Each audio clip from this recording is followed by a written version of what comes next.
Welcome in. I think we just sat and stared at the screen for 3 seconds to the Dynasty Packers review. Yeah, it's like I hit record and then didn't see anything, and then it was like 3 seconds when I first saw it. So, anyways, we're looking at the Packers Dynasty, looking at 2023, what has changed quite a lot with this team, which was to be expected, I think, considering how young they were.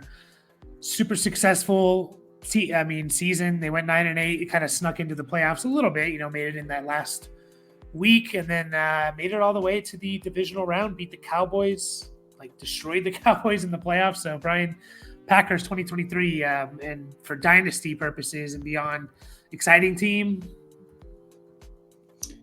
Yeah, I think it's exciting. I don't know. I feel like it's going to be kind of a difficult team to parse out just because of all the pass catchers they have there.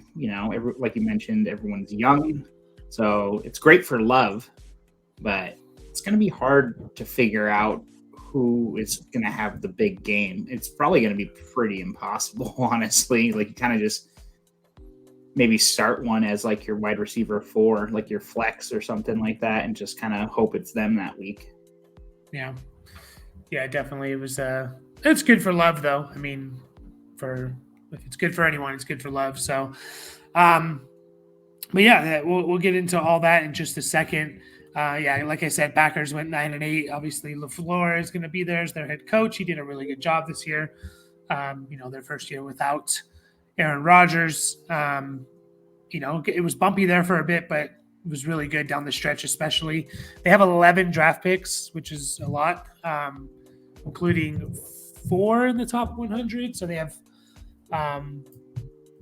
they have 1, 2, 3, 5 picks from the first through the third round. So that's pretty exciting for them. They're going to load up on, hopefully no skill position players, but they're going to load up on some players for sure.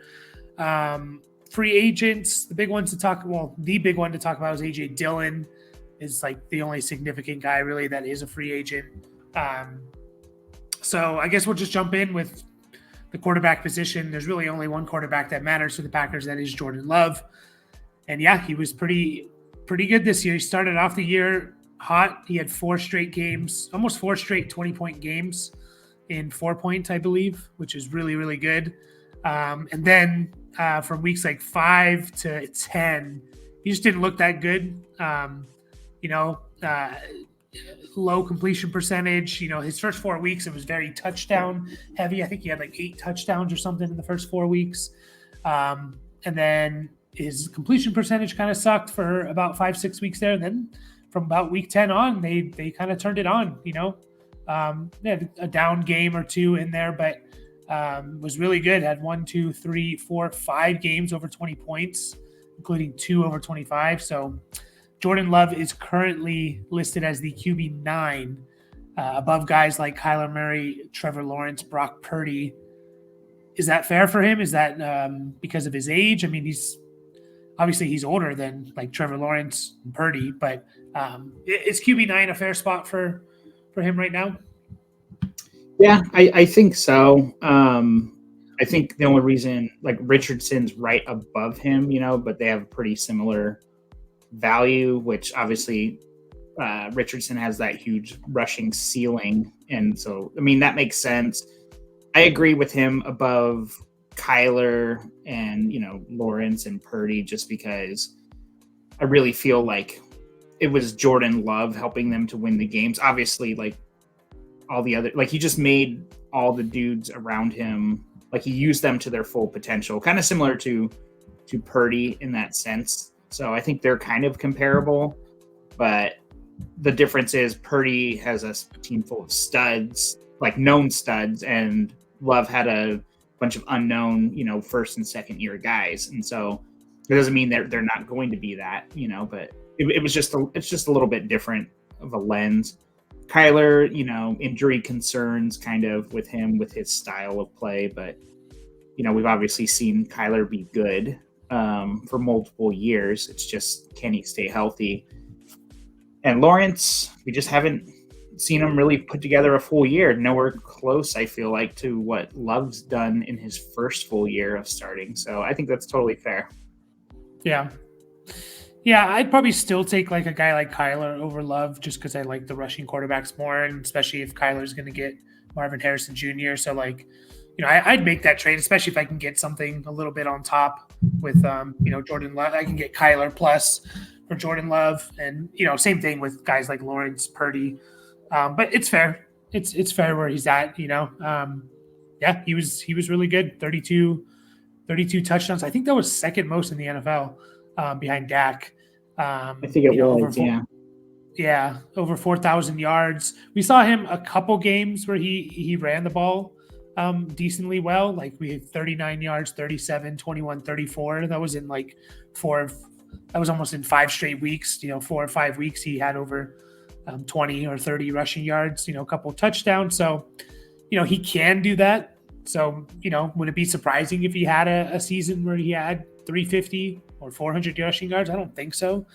So, yeah, I mean, you got to be really excited if you held on to Jordan Love or if you bought low on him.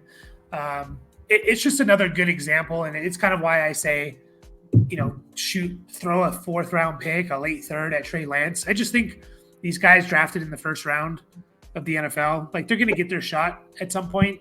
Obviously the Trey Lance situation is very different from the Jordan Love one because he's on a completely different team now. But, these guys will get their shot, and you could have bought Jordan Love pretty low. I don't know what it was. And, famously in our league, he was on the freaking waivers in the middle of last year, which, it's just crazy to think that he was sitting there in waivers. So, yeah, always just buy low on a couple of these guys where you're like, I'm pretty sure this guy's going to get another shot, So, I think it's a good example. Although surprisingly, oh wait, no. Okay. I was going to say he didn't fall that far, but he did fall to like QB 37. So, almost down to 40. But, no one else. Yeah, go ahead. Sorry. I was just going to say he was actually QB 20 back in November, which is kind of crazy to think about too. Like that's pretty low. It was because like kind of what you talked about, like with the, he had a high touchdown ratio for like the points he was putting up, but obviously that's kind of how quarterbacks make their points. So he kind of came back down to earth in those like October, November months. Mm-hmm. And then, like you said, turned it back on. So it was like, man, there was definitely a window during the season even to like buy low on him, but that is in the past. And again, it's another good example of like, damn, sometimes we just overreact so much to like 3 weeks. Yeah, I mean, people were talking about how much he sucked and he's not the answer and all that stuff. Like even I was kind of like, Jordan Love, he's not that good. Like it was like, come on, man, we got to give the guy more than 3 weeks or something. So, it's obviously things turned around for him, and he did it a lot, and we're going to get into it. He did it a lot without a couple of his major weapons.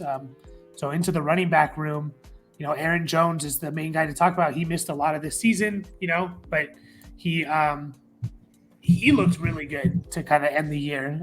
5 straight games of over 100 yards rushing, including the 2 playoff games.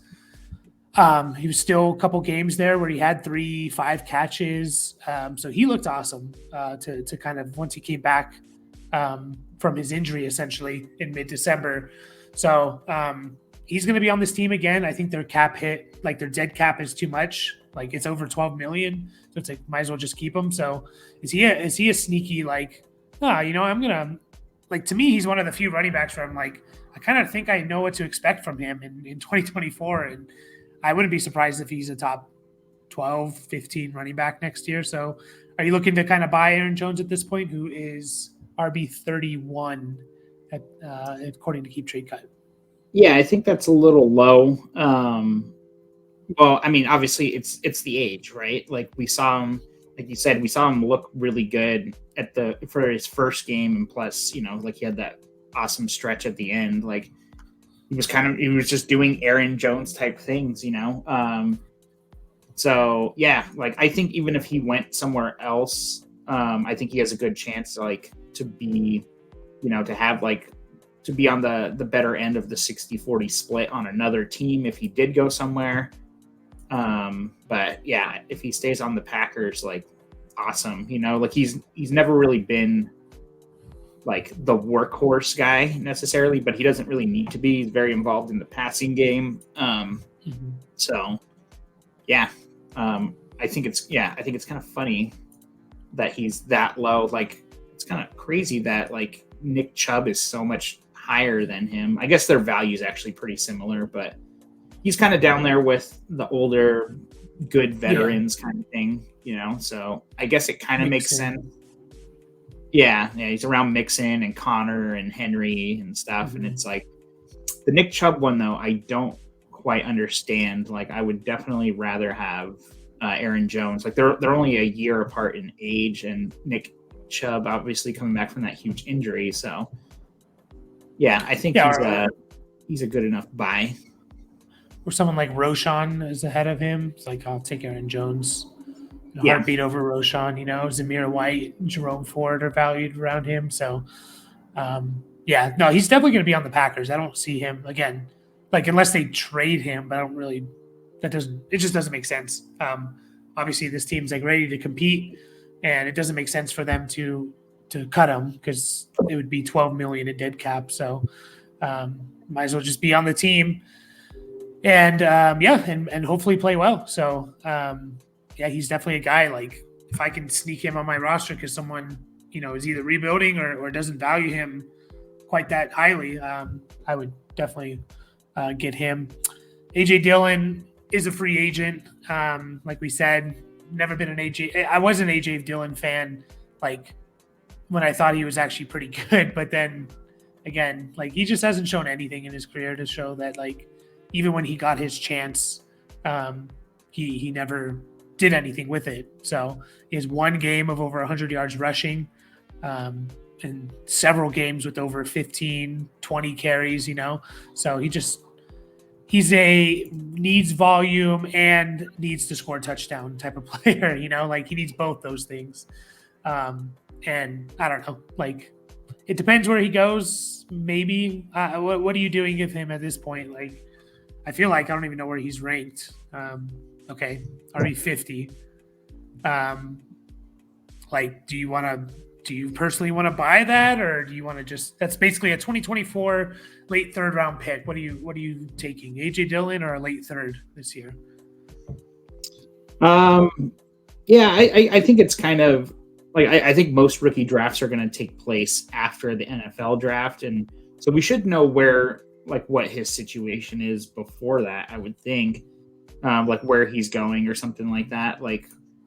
For some reason, I was just kind of thinking, based on what you said, where it's like he needs the volume and a touchdown to be good. It kind of reminds me of like Gus Edwards, kind of, It's like, I don't know. Like, I don't think I'm buying him, but I'm not quite ready to cut him. I think he's kind of like an easy enough cut. If he's like, depending on what his situation is, we'll probably talk about him again, like after the draft, like to see like where he really goes. Like he's not going to win you your league, but I think, the past few years, 21 and 22 is basically like a very low end RB2.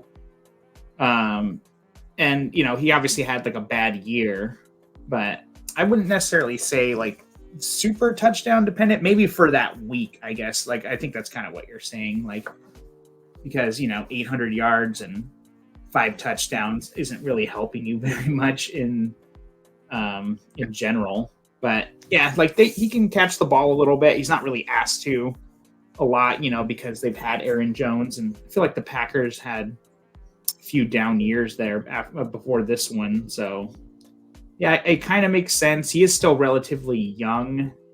I mean, not young, but he's not old. Like he's kind of in that in-between state, right? So, oh yeah, look at that. Gus Edwards, 2 spots below him. That's kind of funny. But yeah, he's going to be 26 soon. So again, in between. So I think he's a decent enough hold right now, but I'm not trading for him unless you really believe in him for whatever reason. I don't know why you would though. Yeah, I mean, if you get him as like a throw in, whatever, like, again, can he give me, if he is the guy there, like, can he give me 9, 10 half PPR points? Yeah, hopefully he can, So If I can get him as a throw in, I guess. But yeah, if you're still expecting him to be like, oh, if he just gets the backfield to himself, like it's not going to happen. He's just not. He's not very No, good. So he's not going to be that dude. He is a big dude, and like obviously, like he can handle goal line work. You know, like it seemed like he would. But he's always lived in Aaron Jones's shadow, kind of a thing, and rightly so. Like I don't think that's incorrect by any stretch. You know, Aaron Jones is in a completely different playing category. I don't know what I was trying to think of, but yeah. Aaron Jones is, he's a star. AJ Dillon's a 1B at best. Yeah. And then the only other guy really to talk about, there's two, Emmanuel Wilson and Patrick Taylor. One of those two maybe could be the RB2. Now, again, Packers do have, I don't think I mentioned it, they don't have a lot of cap space, but they have 11 draft picks. So I can easily see them taking a running back in the 4th, 5th round or something that becomes their RB2. But, I don't mind holding one of those two. I think it's going to be Emmanuel Wilson if I had to choose between the two, just because he's younger. He was a rookie last year. I think Patrick Taylor's been in the league for a little bit. Just double checking. Yeah, he's 4 years experience. Yeah. So Emmanuel Wilson is the guy I would, if I'm in a deeper league, stash for now, because he could be the RB2 and just see how maybe free agency and drafts go. And then the receivers are, it's tough to know. Like Christian Watson, Romeo Doubs, Jaden Reed, Dontavian Wicks, those 4 guys, like all were their top receivers at one point this year. Maybe not Christian Watson, but he was obviously drafted to be.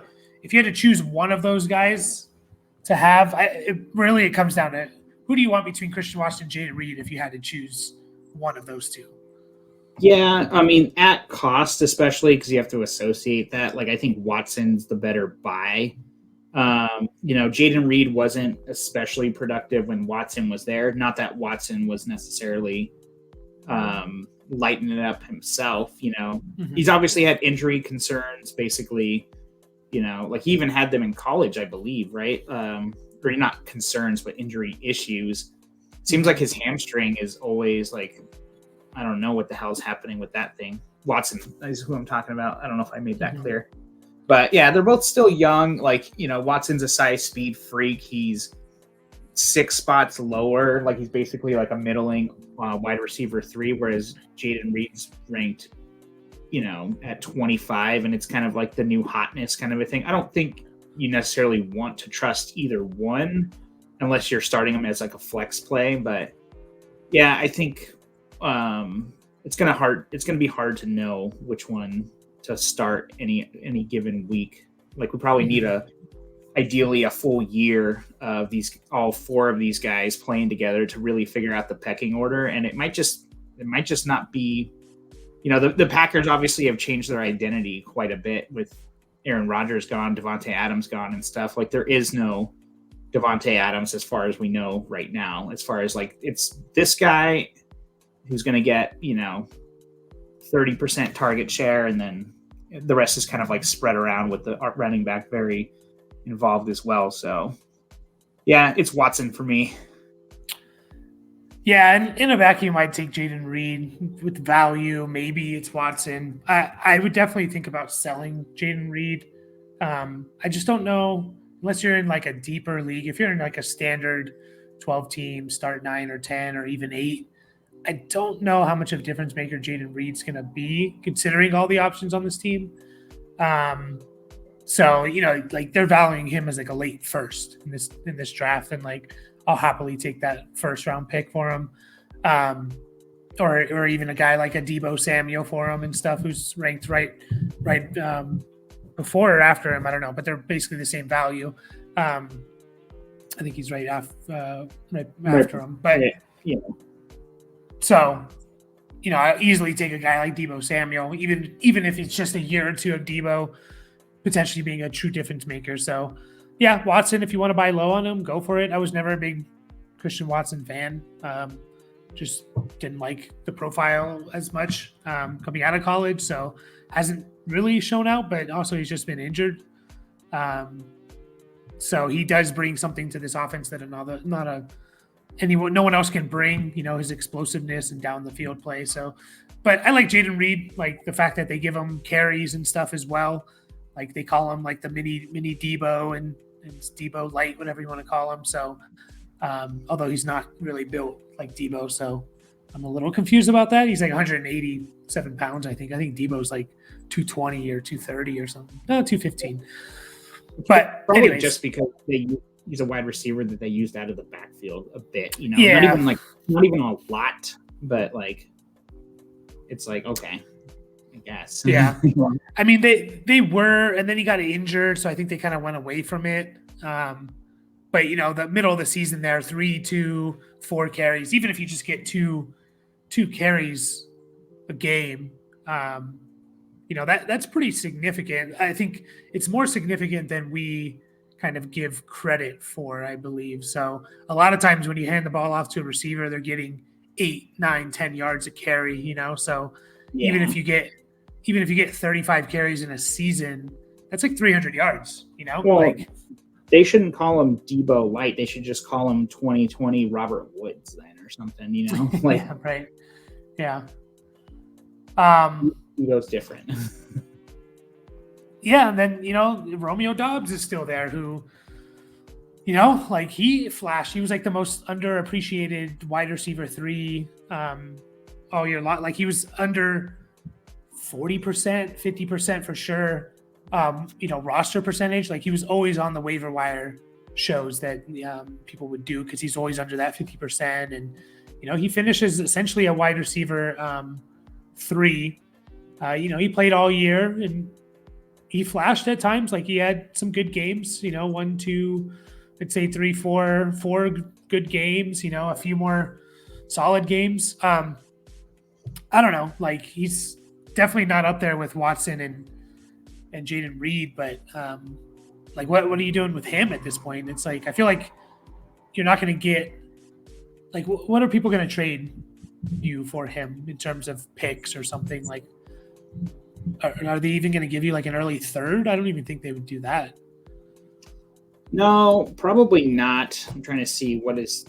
They're saying like on Keep Trade Cut, they're saying pick 204. So I don't think that's take that in a heartbeat. Yeah. Yeah, I don't think that's super realistic. But I don't know.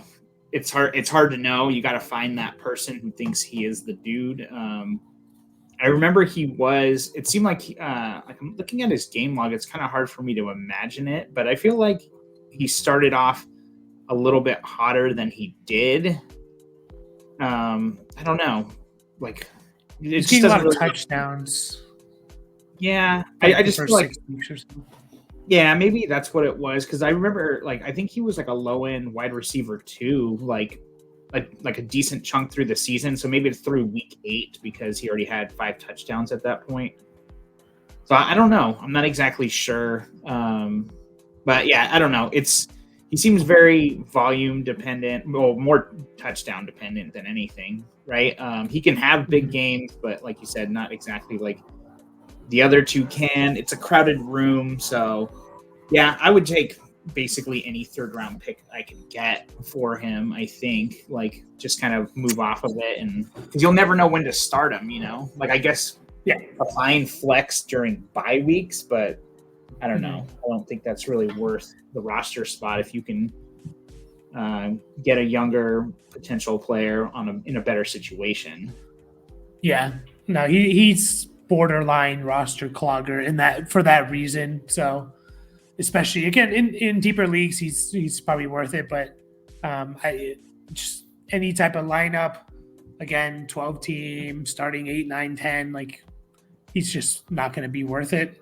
Like again, you don't know when to start him, like you said. So yeah, 30% of his points too. I like that you use this stats. 30, like almost exactly 30% of his points was from touchdowns. So yeah. He doesn't really profile as like a touchdown guy, but right. Dontavian Wicks is a guy I don't mind picking up on the off chance that maybe he's just the best receiver on this team. Like there's people talking about it, like his route running is amazing and like he should have been drafted higher, and he's drafted in the 5th round, and good size to him, and like maybe he's just the best receiver on this team, and you can buy him, I think, the cheapest out of anyone. So I don't mind. It's tough to know. Like in best ball, he's great because he might be more just that big play type of receiver. That's kind of what he profiled at like during the season, although he had a couple games of like 6 catches.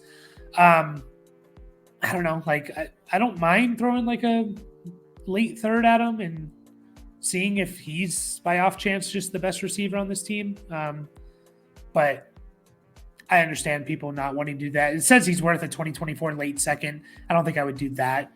But maybe like a late third. So I just don't know if you can get him for that, unfortunately. But yeah, what about for Dontavian Wicks? Anything you want to say on him? No, not really. I think he kind of covered it, like. Yeah. Yeah, and then no one else really to talk about here. And then the tight ends, Luke Musgrave, Tucker Kraft. I was always under the impression of like everyone was, Luke Musgrave was the guy everyone wanted because he went around earlier than about 30 picks earlier than Tucker Kraft. But I was always under the impression of like, well, I can basically get Tucker Kraft for free. I got him off the waivers after the rookie draft and threw him on a taxi squad. And was like, I'll just take a shot that Tucker Kraft's better than Luke Musgrave because to me it's like a 50-50 chance, one of them being a second, one of them being a third. Like I'm not going to spend a third round or even a fourth round rookie draft pick on Musgrave when I can just get Tucker Kraft and, they could basically, I don't know who's better. So, and it kind of played out that way. Tucker Kraft obviously started the year as the starter and he was fine, Musgrave started the year, as the starter, and he was fine. And then Tucker Kraft came in and basically did what Musgrave was doing. And then my biggest thing is, I think it was the last 2 weeks, their 2 playoff games. Musgrave got hurt, but I think he wasn't on their injury report. Definitely not for that last game against Dallas, and he just didn't play. And they chose Tucker Kraft over him. So like, people are still higher on Luke Musgrave, which is fine. But I'm also like, just might be Tucker Kraft who's better, so I don't really know what else to say about them. Like they could just both be nothing because they use both of them. And at best, they're probably like in that range of like those 4 for 50 tight ends, right? Like 4 catches, 50 yards. So anything you want to say on either of these guys? No, not especially. I just think they're like kind of what you alluded to. It's like I think they're just going to eat into each other. Plus, we got all these young receivers and obviously Aaron Jones in front of them. So it's like, with Green Bay tight ends, like even going back to Tonyan, it's like, it's very situational. That's Robert Tonyan. Remember he had that year with all those touchdowns. He had like, I don't know, 10, like a 90% catch rate and 10 touchdowns or something, like on 35 catches. I don't remember what it was exactly, but and obviously that was with Aaron Rodgers. But I mean, I just feel like there's too many mouths to feed here. Like either one of these guys are going to be the standout. I mean, could it happen for one of them one specific year? Sure. But I don't think it's worth it, honestly. Yeah. Yeah. It just, when I look at the positional rankings and, Musgrave's 15, Tucker Kraft's 19. That's fair. Like they're definitely, again, I've always talked about it. Like if I can trade Jake Ferguson for Musgrave plus or Tucker Kraft plus, like I'll happily do it. They're in that range of like, yeah, I'll roll with you as my tight end to start the year and probably be fine. So it's just funny to me with the injury stuff and them just choosing Tucker Kraft. And we've seen it before, like Hayden Hurst, Mark Andrews, they were drafted by the Ravens in the same draft. Hayden Hurst was a first-round pick. Mark Andrews was like a third-round pick, and we obviously know how that turned out, right? So, it doesn't just because he was drafted higher doesn't mean anything, essentially. I think that's it. So, any last thoughts on the Packers? Anything else you want to mention? No, not really.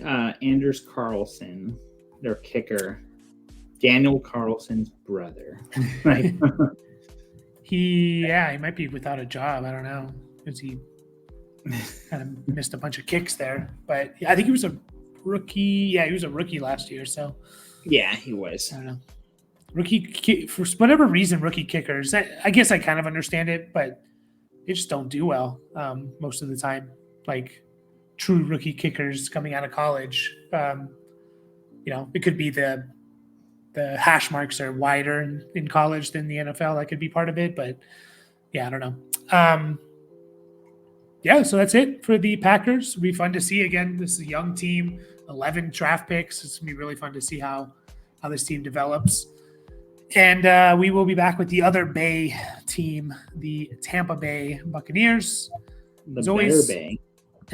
like and subscribe, and we will catch you guys there.